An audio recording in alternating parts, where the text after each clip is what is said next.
ஹரே கிருஷ்ணா. தெய்வத்திராச பக்திவேதாந்த சுவாமி ஸ்ரீல பிரபுபாதர் விரிவான பொருளுரைகளுடன் அழிய ஸ்ரீமத் பாகவதம் காண்டம் 3 பகுதி 1 பராமரிப்பு அத்தியாயம் 9 பிரம்மதேவரின் பிரார்த்தனைகள் பதம் 29. ஸ்ரீ பகவான் உவாச்ச மா வேத கர்ப்பகாஸ் தந்த்ரீம் சர்க உத்தியமம் ஆவக தன் மயா பாதிதம் ஹி அக்ரே யன் மாம் பிரார்த்தியதே பவான். மொழிபெயர்ப்பு. முழுமுதற் கடவுள் பின்னர் கூறினார், ஓ பிரம்மதேவனே, வேத ஞானத்தின் ஆழம் அறிந்தவரே, படைப்புத் தொழிலை நிறைவேற்றுவதற்காக நீர் கவலையோ மனச்சோர்வோ அடைய வேண்டிய தேவையில்லை. நீர் என்னிடம் என்ன வேண்டி கேட்டீரோ அது ஏற்கனவே உமக்கு அருளப்பட்டு விட்டது. பொருளுரை.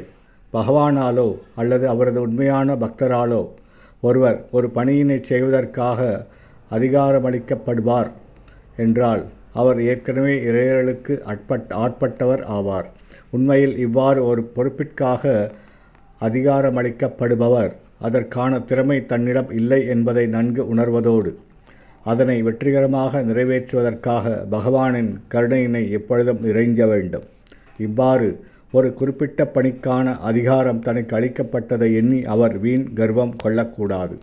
இவ்வாறு அதிகாரமளிக்கப்படுபவர் அதிர்ஷ்டசாலி என்பதோடு பரம்பொருளின் விருப்பத்திற்கு தான் ஒரு துணைக்கருவி என்ற எண்ணத்தை எப்பொழுதும் கொண்டிருந்தார் என்றால் அவர் தனது பணியினை நிச்சயம் வெற்றிகரமாக நிறைவேற்றுவார். அர்ஜுனனுக்கு குருக்ஷேத்திரத்தில் போர் புரிவதற்கான பணி அளிக்கப்பட்டது.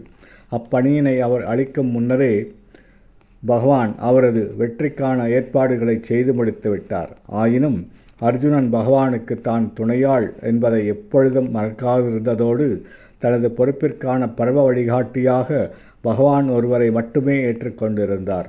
அதேபோன்று தனக்களிக்கப்பட்ட பொறுப்பினை எண்ணி பெருமை கொண்டு அதற்கான புகழினை பரமபுருஷ பகவானுக்கு அளிக்காதவன் தவறான பெருமை கொள்வதோடு அவனது காரியத்தையும் அவனால் ஒழுங்காக நிறைவேற்ற முடியாது.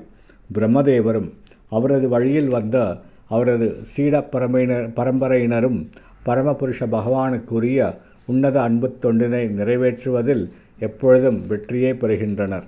ஹரே கிருஷ்ணா.